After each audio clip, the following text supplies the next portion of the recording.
You got battered.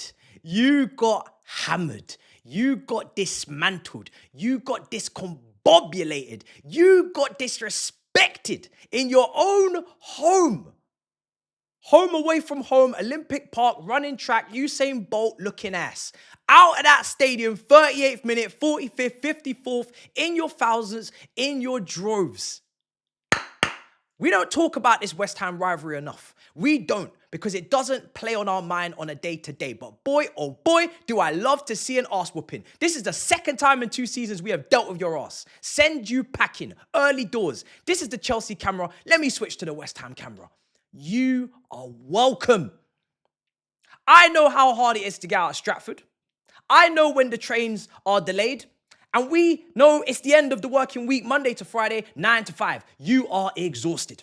You are tired. You are ready to see the wife and kids and watch the Netflix and put Timmy and Tommy to bed. So what did we do? We sent you home early, and you're welcome.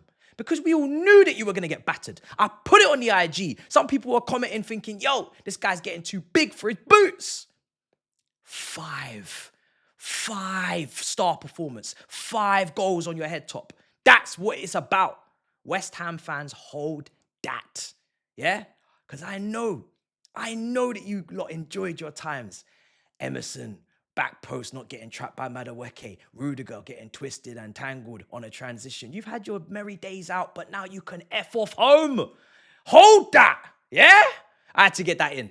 I had to get that in early doors. Chelsea have gone to West Ham and won 5-1. After 20 minutes when I was sweating, after 20 minutes when my head was hurting, when I was thinking and feeling that I might go to the pearly gates, this team might give me a heart attack, I said, hang in there. Hang in there. It's just a blip. It's just a dip. And boy, oh boy, chippy chips. Chelsea 5-1. That first 20 minutes, that defending was disrespectful, distasteful, disgusting. But, thankfully, we only conceded 1 legal goal. 1 illegal. One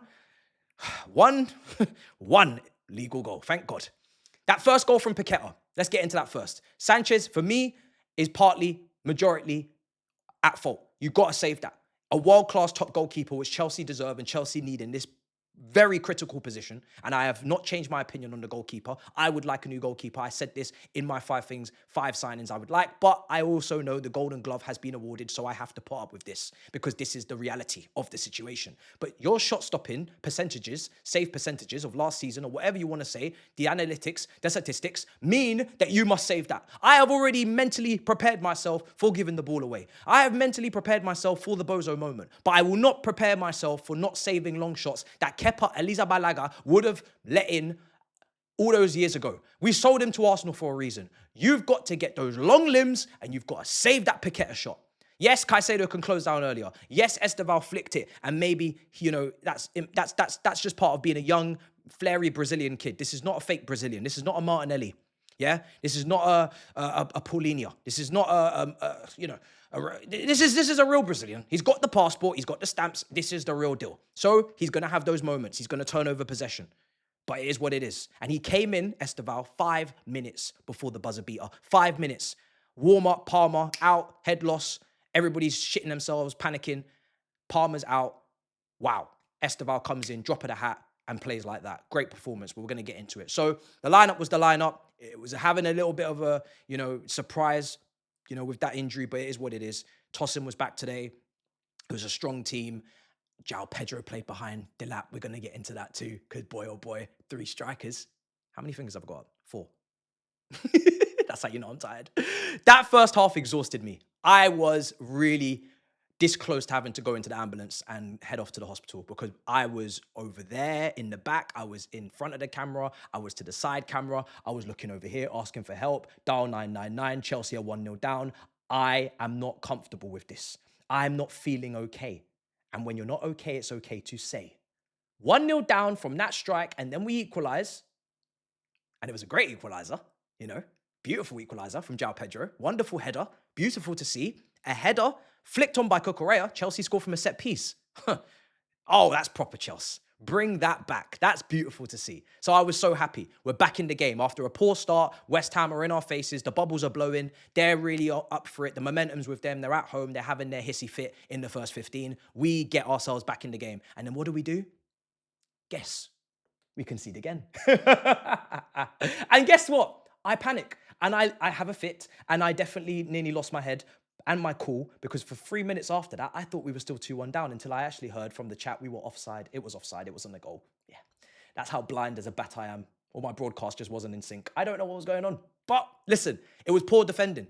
It was a 2v1. Paqueta not closed down again. Cucurella in no man's land. He had to track a man behind him, whatnot.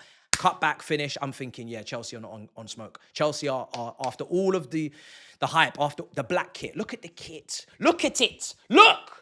Look how clean it is. Look how crisp. Look how quality. Everybody's drooling, dribbling over this kit. The rivals are crawling to it. They might even bite themselves unwillingly. But look at it. This is the debut in this kit. And you think I'm going to have us not winning this kit? You think I'm going to have us 2-1 down at the Olympic Park in this kit? This kit is too cold for that. We must win in this kit. Because I've been looking at it all day. Honestly, I'm just in awe. I'm in awe.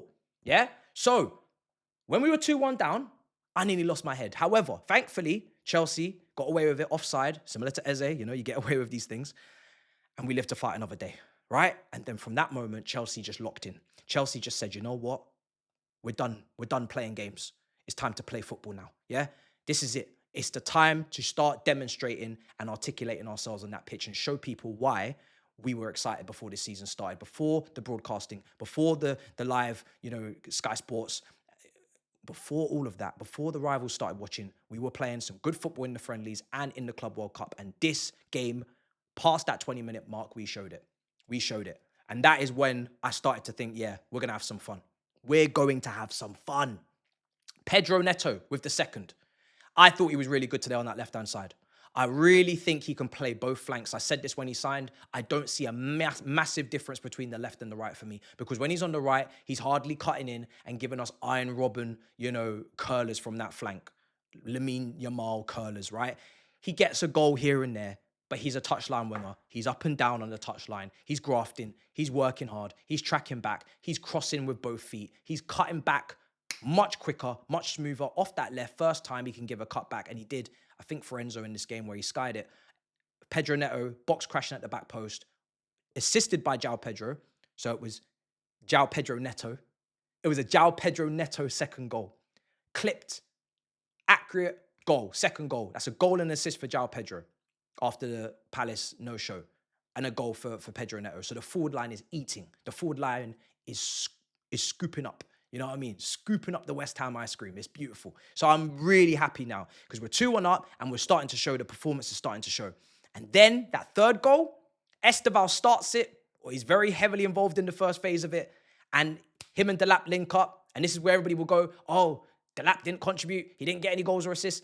What I loved to see today was the fact that Delap was able to drag defenders away, drag defenders deep into their own box, and allow that space for Joao Pedro to be unmarked or to be a bit freer. And this is why the front two is an option. I'm not saying every game Delap and Joao Pedro are going to play together. Of course, when Xavi Simons comes in, of course, if Palmer's not out, they could play in the 10. But this is a different option because Joao Pedro can go up front, can give you that extra box threat, can be in the air, and Delap giving you some aerial threat with the crosses coming in. So don't eradicate the idea. Do not make yourself more tactically predictable by not having three strikers. And this is what I banged on about against Palace. Who's more important right now? Garnacho, yeah? Or Simons and get a defender? Or Simons and get a goalkeeper, which is not going to happen. If Jackson leaves, 65 million, cool. Make sure you have three strikers because we didn't have a striker on the bench today. And if one of our strikers were injured, we wouldn't be able to play this way. We wouldn't be able to have two strikers. So for me, I don't care what everybody else is doing. I don't care about these other clubs. Oh, they've only got two strikers. Why do we? I don't give two shiny shits. We are in 4 comps. We can play with 2 strikers. We have somebody who played as a 9 against PSG, played as a 9 against Palace. But if it's not working, or it's a different opposition, or a different game, a different style, he can drop and play just off the striker. And it worked beautifully today. And sometimes it will work with him up front. And sometimes Delap will be on the bench. Give yourself the option. Please, Chelsea, give yourself the tactical flexibility to do it. I need 3 players in all positions. That doesn't mean 3 individual players in each position, that means 3 options in each position. So you have Delap and that other striker, whether it be Jackson or someone else, and Pedro. You have Pedro as a 10, plus Simmons and Palmer. You have Palmer, Esteval, and Neto as the right. You have Neto, Gittins, and Simmons on the left. 3-3-3-3. 3-3-3-3. You see what I'm saying? Am I not speaking sense or not? People will tell me there's no logic to it. I've just broken it down. There's plenty. Ball carriers, dribblers, box crashers, creators, bloody passers, bloody goal scorers. I've got it all. I've just listed it all up there. Yeah? That's what I've said. Say it ain't so. So for me, beautiful to see. Delap did contribute. Yes, he didn't score. Yes, he didn't assist. But he was giving space to others. He was playing the dirty game. He was not the dirty game, but he was kind of being the decoy. He was being, selfless. He was the guy that was occupying defenders. To occupy West Ham's backline with a 2-striker situation against 2 centre-backs makes things so difficult for them. They don't know whether to come in, go out, shake it all about. It's beautiful. And he doesn't get credit for that because he didn't score and get an assist, GA, but he contributed today. Do you think we play the same way if Delap's not up there? Of course we don't. So that's beautiful to see. Enzo Fernandez, like I said, on the end of that Esteval right-footed cross, which was set up, Esteval was set up by Delap, cut back, and then Enzo taps it in. Box crashing continues from last season. And of course, he didn't have a great game against Palace, so it was great for him to get involved on that. He should have scored again. He did sky it, but it happens. It happens. Then, second half, we're cruising. 3-1 up, half-time. We're loving life. We continue it. Second half is a lot more of what I expected. I wasn't expecting rock and roll. I wasn't expecting blow for blow. I wasn't expecting punch for punch. I wasn't expecting, all-out war, which is what we got in the first 20. We started to see Chelsea control the game. Chelsea dictate. Chelsea, show levels. And West Ham, they had an opportunity here and there, a little, couple crosses and corners, and we need to deal with those a bit more better, in my opinion. It was a little bit too close for comfort at times. However, most of it, we dealt with it. And at the end of the day, second half, we played really well. And we got 2 more goals, courtesy of Chalobah on another set piece and Caicedo, which was, I think, another set piece, but obviously the keeper just flapped it or whatever, and it fell to Caicedo. And then obviously he just stabs it in, off the bar and in. Beautiful. So we scored from set pieces. We scored from open play. We played good football. We could have been a bit more airtight defensively, but we got better as the game went on.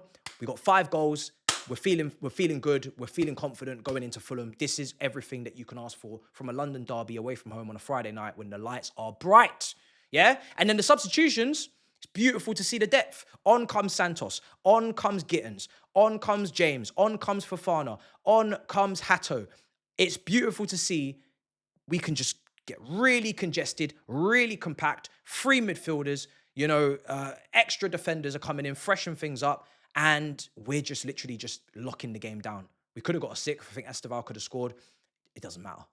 That's how you win football matches. You bring people on, bang, they change the shape, get more airtight, lovely to see. So everybody's getting minutes. And this is before 2 games a week. Everybody's getting minutes. Off the bench, contributing, it's beautiful. So listen, it's West Ham. It's Potter's funeral. That's why we're wearing all black. It's not looking good for the man. I don't really care. Hold that. You know what I'm saying? West Ham fans, final address if you're still here. Yeah, come buy our players. I want to see 20 million shakedown last week. Desassi, Chukwuemeka, someone. Come buy someone, yeah? We're having a sale at the market, yeah? East London style. Let's get it done. Come and buy someone. Clock is ticking and that, yeah? I'm still a seller, you know what I'm saying?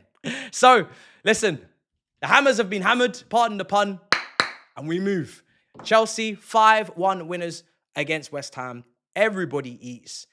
Yeah, there's some things to work on. There's still things to improve, but we're up and running now, finally, with wins and with a win. And that's what we need. We've got to win again against Fulham, win again against Brentford. I want 10 points out of the first 12 available. Then we're going to Old Trafford, and that is going to be a very difficult game.